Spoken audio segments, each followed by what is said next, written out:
Narayan. In this video, I have taken up a story from Srimad Bhagavad Mahapuran. This story is of King Nabhag. Nabhag is the son of Nabhag, and Nabhag is the son of Vaivasvata Manu. This present Manvantara that we are living right now is named after Vaivasvata. That is why it is called as Vaivasvata Manu. His other name is Shraddadeva also.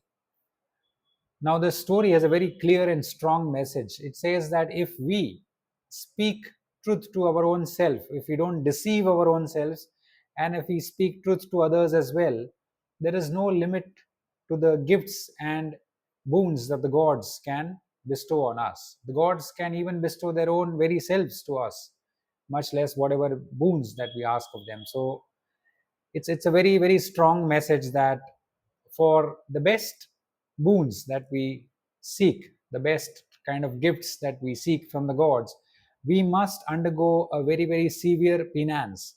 Walking the path of truth is akin to walking the path of dharma, and dharma is a very, very austere life. You have to undergo the severest of austerities to walk the path of dharma, because it's very difficult to walk the path of dharma, and only then you can receive the highest blessings from the gods. So this is the very, very strong and clear message of this story. ये जो कथा मैंने ली है वो मैं श्रीमद् भागवत महापुराण से ली है, और ये किंग नाभाग की है। नाभाग राजा जो है वो नभग के पुत्र है। नभग जो है वो वैवस्वत मनु के पुत्र है। ये जो हम मनवंतर में रह रहे हैं, ये वैवस्वत के नाम पर है, इसीलिए इसको वैवस्वत मनवंतर कहा जाता है। उनका एक दूसरा नाम है श्राद्ध देव।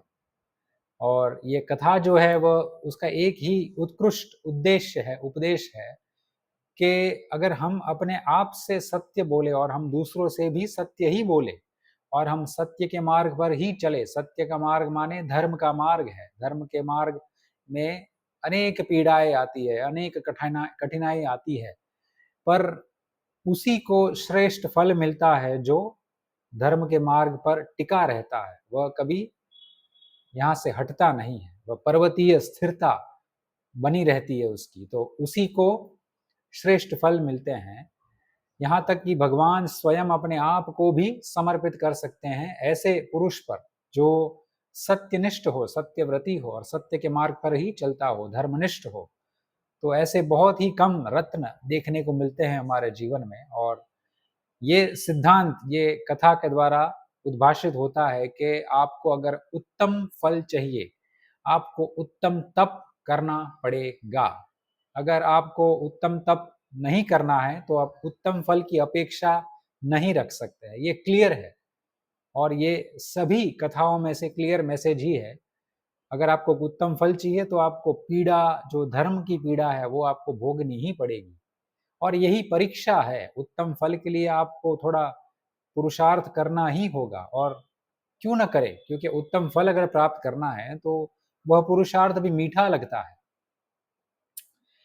अभी कथा ऐसी है, राजा नाभाग जो है उसके सब बड़े भाई के साथ में वो गुरुकुल में पढ़ने जाते हैं और ऋषि के आश्रम में रहते हैं। पढ़ाई समाप्त होते ही उसके बड़े भाई जो भी है, कितने सारे बड़े भाई है, वो सब वापस आ जाते हैं और अपने राजपाट में रहने लगते हैं। मगर नाभाग रुक जाते हैं। नाभाग को और ज्ञान प्राप्त करना होता है। वो अपने ऋषि के पास रहते हैं, सेवा करते हैं, उसको ब्रह्म में चिंतन करते रहते हैं, और उसको वेदों में पारंगत होना है, इसलिए वह और अधिक तप करते हैं।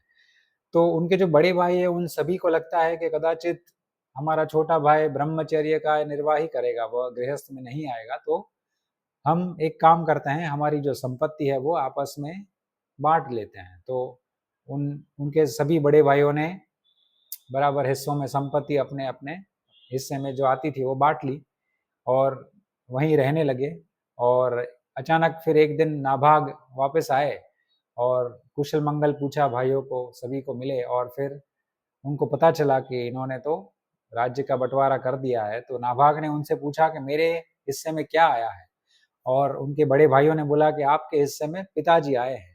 तो नाभाग ने सुना और फिर कुछ बोले नहीं, और वो चुपचाप अपने पिताजी के पास चले आते हैं, और वो अपने पिताजी नभग को कहते हैं कि भाई ऐसे ऐसे मेरे बड़े भाइयों ने कहा है कि भाई आप मेरे हिस्से में आप हो तो मैं आपकी सेवा करूँगा, आपके साथ रहूँगा।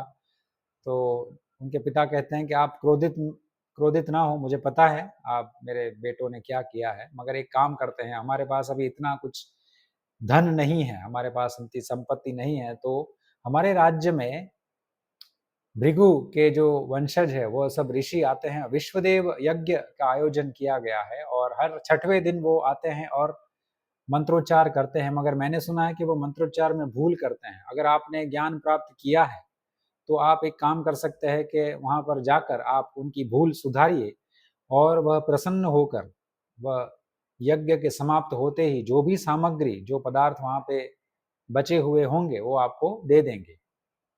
और ये यज्ञ ऐसा था कि विश्वदेव यज्ञ होने के बाद जो यज्ञ करता है वह स्वयं ही स्वर्ग की ओर प्रस्थान कर लेते हैं। तो ऐसे ऐसे यज्ञ हमारे शास्त्र में लिखे गए हैं और ऐसा स्वीकार करके नाभाग वहाँ जाते हैं और उनकी जो भूल होती है वो होती भी है, भूल सुधारते भी है और समाप्त होते ही वह सब ऋषि बहुत ही प्रसन्न होते हैं और वो उनको कहते भी है कि यहाँ पर जो भी सामग्री है, जो भी धन है, सामग्री है, जो भी हमें भेंट मिली है, वो आप स्वीकार कर लें, आप ही लेके जाएँ। और तभी भेंट बहुत होती थी, धन, सोने की मुद्राएँ होती थी, गाय होती थी, भूमि होती थी, बहुत सारी होती थी। तो उनको सब ले दे दिया और नाभाग जैसे ही वह लेने जा रहे थे, तभी एक सामने से एक बहुत ही विशाल काया वाला, कृष्ण वर्ण वाला एक पुरुष आया, काला दिखने वाला था। वो कहता है कि ये मेरा भाग है, आप नहीं ले सकते हैं, ये निर्धारित हो चुका है पहले ही, ये मेरा भाग है। तो नाभाग कहते हैं कि आप तो अभी आए हैं, मैं तो इतने दिन से इनके साथ में हूँ और मैं इनकी सेवा कर रहा हूँ और इन्होंने स्वयं मुझे दिया है, तो ये तो मेरा ही हुआ क्योंकि पहले इनका था और इनकी संपत्ति इनके सामने ही इन्होंने मुझे दी, तो अब आपकी कैसे होगी? आप तो अभी आए हैं। तो वो बोलते हैं कि सामने वाला मनुष्य बोलता है कि आप ये प्रश्न अपने पिताजी के पास लेके जाइए। तो नाभाग अपने पिताजी के समक्ष लेके जाते हैं ये प्रश्न और कहते हैं कि ऐसा-ऐसा हो गया है और ऐसा पुरुष कृष्ण वर्ण का आया है और वो कहता है कि यही मेरा भाग है। और नभग को बहुत ही ज्ञान होता है, वह समझ जाते हैं कि वह कौन है और वह उनसे कहते हैं अपने पुत्र को कि जो उनका भाग लेने आए हैं वह और कोई नहीं स्वयं रुद्र है, स्वयं महादेव ही है जो अपना भाग लेने आए हैं और वो सत्य कह रहे हैं। क्योंकि दक्ष के यज्ञ में जब दक्ष का यज्ञ भंग हुआ था, उसके बाद में फिर से वो यज्ञ निर्धारित किया था, तभी एक निर्णय हुआ था कि जो भी यज्ञ जहाँ कहीं भी होगा, उसमें जो भी सामग्री और धन, जो कुछ भी बचा हुआ रहेगा यज्ञ कुंड में उसके आसपास, वो भाग जो है वो रुद्र का होगा, वो रुद्र ही उसका सच्चे अधिकारी है। तो ये निर्णय तो पहले का ही है, तो वो सत्य कह रहे हैं, आप उनके पास जाइए, क्षमा माँगिए और वो जो भी वहाँ पे धन है, सामग्री है, वो उनको दे दीजिए। तो नाभाग मान जाते हैं और वो तुरंत ही वहाँ पे जाते हैं। भगवान महादेव से वह क्षमा भी माँगते हैं और वो कहते हैं कि मेरे पिताश्री ने ऐसा कहा है कि ये भाग आपका ही है, आप सच बोल रहे थे क्योंकि आप ही स्वयं रुद्र है और या आपका ही अधिकार है, तो आप लेके जाइए। और मेरा भी यही मत है कि आपका ही अधिकार है क्योंकि मैं तो बाद में आया हूँ, पहले से ये जो यज्ञ का निर्णय किया गया था देवलोक में देवताओं ने, तो ये सबसे पहले तो आपका ही अधिकार है। और ये सुन के भगवान रुद्र बहुत ही प्रसन्न हो गए। वो कहते हैं कि आपने और आपके पिताजी ने, दोनों ने सत्य का मार्ग चुना है, सत्य को ही चुना है। आपके पिताश्री पे मैं बहुत प्रसन्न हुआ हूँ, आप पर भी बहुत ही अधिक प्रसन्न हुआ हूँ, क्योंकि आपका तो जीवन ही अभी बाकी है और आपने अभी आरंभ ही किया है, आपको धन तो चाहिए जीवन जीने के लिए। तो मैं आपके दोनों से बहुत ही प्रसन्न होकर ये जो सामग्री यहाँ पर है, जो भी धन है, जो भी यहाँ पर रखा गया है, वो सब मैं आपको दे देता हूँ, आपके जीवन निर्वाह के लिए आपको आवश्यक है ये। और इसके अतिरिक्त मैं इतना प्रसन्न हुआ हूँ कि मैं आपको ब्रह्म ज्ञान दे देता हूँ। इतना बड़ा फल महादेव ने नाभाग को दिया कि मैं आपको ब्रह्म ज्ञान दे देता हूँ। अभी ब्रह्म ज्ञान कोई छोटा-मोटा ज्ञान तो है नहीं। ऐसा नहीं है कि ज्ञान एक बुक पढ़ लिए तो ज्ञान आ गया हम में। ब्रह्म ज्ञान माने आप कुछ भी कर सकते हो। आप उसी समय भी मोक्ष अपना कर सकते हो, आप कहीं भी जा सकते हो, कोई भी लोग जा सकते हो, ब्रह्म को भी पहचान सकते हो, ब्रह्म के जो गुण हैं वो भी आप में आ सकते हैं।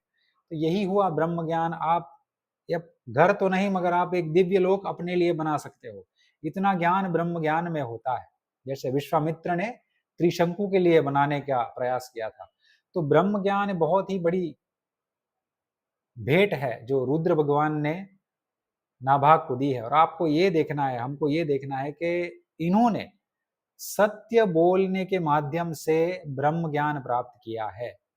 तो कोई कर्म कांड से करता है, कोई उपासना कांड से करता है, कोई ज्ञान कांड से करता है, ज्ञान की आहुति डालता है, ज्ञान यज्ञ करके वह लेता है, कोई भक्ति मार्ग से ब्रह्म प्राप्त करने का प्रयास करता है, कोई गृहस्थ में ही धर्म पालन से ब्रह्म ज्ञान प्राप्त करने का प्रयास करता है। इन दोनों ने सत्य को चुना है और सत्य बोलने से ही इनको ब्रह्म ज्ञान आ गया। जो दिखता है सरल मगर जो धर्मनिष्ठ है उनके लिए बहुत सरल ही है। सत्य पर टिके रहना, सत्य बोलना अपने आप से, दूसरों से, ये बहुत सरल है। जो धर्मनिष्ठ है, धर्म में दृढ़ है, उनकी धृति बनी हुई है, तो उनके लिए बहुत ही सरल है। जो कपटी है, जिनको अधर्म में ही रुचि रहती है, सभी को झूठ बोल के ही पैसा कमाना है या किसी का अधिकार छीन लेना है, तो उनके लिए बहुत ही असंभव सा हो जाता है कि वह सत्य के मार्ग पर टिक सके। एक दिन भी उनका ऐसा नहीं जाता है कि असत्य बोले बिना वह रहे। तो फिर ब्रह्म ज्ञान तो क्या, ऐसा अच्छा सा उनका जो वरदान होता है वो भी मिलने से रहा। तो उत्तम तप से ही उत्तम फल प्राप्त होता है, ये कथा हमें ये सीख देती है। और एक दूसरा भी यहाँ पे सिद्धांत रखा गया है कि जो सत्यनिष्ठ लोग हैं उसी पर पूरा विश्व, पूरा ब्रह्मांड टिका हुआ है, क्योंकि भगवान स्वयं सत्य स्वरूप है। तो सत्य पे ही सब कुछ टिका हुआ है, सत्य में ही धर्म भी आश्रित है। तो सत्य के मार्ग पर जो चलने वाले हैं वो ही पूरे विश्व को टिका के रखते हैं। भले वो 5% हो पूरे विश्व में, मगर उसी के तप से, उन्हीं के तप से ये पूरा विश्व टिका हुआ है। अगर सत्य ही न रहे तो केवल झूठ ही हो तो लोग अपने आप झगड़ा करके एक दूसरे के साथ मारपीट करके मर ही जाएंगे। सत्य अगर निकाल देंगे तो कुछ नहीं रहेगा। तो सत्य के मार्ग पर जो चलता है वह दूसरों पे इनडायरेक्टली कल्याण ही करता है, उद्धार ही करता है दूसरों का, क्योंकि असत्य को भी सत्य का सहारा चाहिए। असत्य हम जब बोलते हैं तो हमें पता होता है कि हम असत्य बोल रहे होते हैं, और हम असत्य बोलते हैं सत्य के संदर्भ में, हम असत्य बोलते हैं इसके रेफरेंस में। असत्य कहाँ से आया? सत्य है तभी तो असत्य आया है। तो ये कथा हमें यही सीख देती है कि हमें अगर उत्तम फल चाहिए, ब्रह्म ज्ञान जैसा भी फल चाहिए, तो अगर हमें हमारी वो उतनी हमारी पहुंच है, हमारी उतनी जिज्ञासा है और इतना सामर्थ्य है कि हमें वो प्राप्त करना है, तो हमें सच बोलने का सामर्थ्य उद्दीप करना होगा, हमें अपने भीतर ही लाना होगा। और हम धीरे धीरे अगर बोलते जाएंगे ऐसे रोज सत्य और धर्म, माने सत्य धर्म पे चलते जाएंगे, धर्म के जो नियम है, विधि निषेध है, उनका पालन करेंगे, तो हम अवश्य भगवान को प्राप्त कर सकते हैं। इसी जन्म में ये संभव है। सामर्थ्य की आवश्यकता है, संकल्प की आवश्यकता है। और ये वाली जो कथा है वो मैंने मेरी बुक रिसर्जेंट धर्म जो अभी पब्लिश हुई है 1 महीने पहले, उसमें भी मैंने लिखी है। उसमें एक चैप्टर है on true worship of the gods, और मैंने इसमें ये तर्क किया है, आर्ग्यूमेंट किया है कि भगवान की सच्ची भक्ति कौन सी है। भगवान की सच्ची भक्ति वही है कि हम भगवान के कहे पर चले। अगर हम भगवान कहते हैं कि ऐसा ऐसा करो, तो हम अगर नहीं करते हैं और फिर भी हम मंदिर में जाते हैं, तो भगवान प्रसन्न नहीं होंगे। ये भी शास्त्र कहता है। भगवान उनसे सबसे अधिक और सबसे जल्दी प्रसन्न होते हैं जो उनके कहे पर चलते हैं। उनका कहा मतलब क्या है? उनका कहा माने शास्त्र। शास्त्र में जो उन्होंने जो उपदेश दिए हैं, महादेव ने, नारायण ने, ब्रह्मदेव ने और कहीं देवताओं ने जो जो उपदेश दिए हैं, वह उपदेश अगर हम हमारे जीवन में चरितार्थ करे, धीरे धीरे क्रियान्वित करे और उस पर ही दृढ़ रहे और हमारी दृढ़ता बनाए रखे और दृढ़ता हमारी एकदम और शक्तिशाली बनती जाए, तो हम धीरे धीरे फिर भगवान के प्रिय बनने लगते हैं। और अगर प्रिय बन गए तो आप सोचिए कि भगवान क्या कर सकते हैं। और तुलसीदास रामायण में ऐसी पंक्ति है कि आप भगवान को ही ऐसी मचल मचा दीजिए भगवान में, और भगवान ही जाग जाए और वह स्वयं देखे कि ऐसा कौन सा भक्त है जो मुझे इतना प्रिय लगने लगा है, मेरी इतनी आराधना कर रहा है, कौन है वो।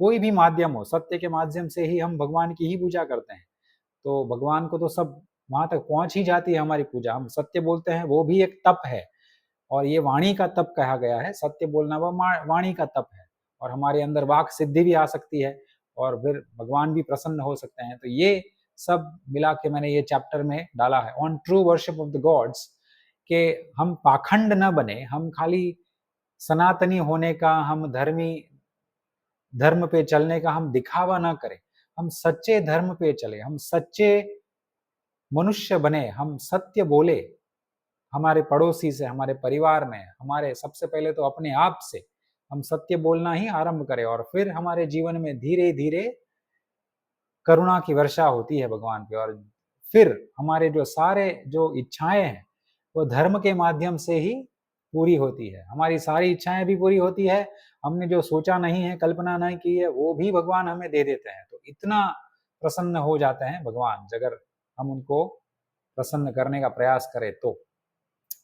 सो आई एंड अप हियर। अगर आपको ऐसी कथाएं पसंद है तो आप मेरे चैनल को सब्सक्राइब कर सकते हैं। भिन्न भिन्न शास्त्रों से मैं कथाएं चुन चुन के मैंने जो पढ़ी हुई है वह सब मैं आपसे कहता हूँ और शेयर करता हूँ, और जिससे हमारा आपका सभी का उद्धार ही हो। और आपको सिखाने से मैं भी सीखता ही हूँ, मैं आपको बोलता हूँ तो मैं भी सीखता ही हूँ, तो मेरे मन में भी मैं सुनता हूँ, तो ये मेरे लिए भी अच्छा ही है। और गोवर्धन मठ चैनल को सब्सक्राइब और फॉलो करना ना भूलें, बिकॉज वो एक ही चैनल है जहाँ पर आपको संपूर्ण वैदिक वांग्मय का ज्ञान मिलेगा, और उसको अगर आप फॉलो करते हैं और वो जो बोलते हैं वो अगर आप जीवन में एक दो बात भी आप अपनाते हैं तो फिर आप अपने जीवन में बदलाव देखेंगे। मैंने देखे हैं, इसलिए मैं आपसे कह सकता हूँ। सो आज के लिए इतना ही। शिव शंकर प्रलयंकर।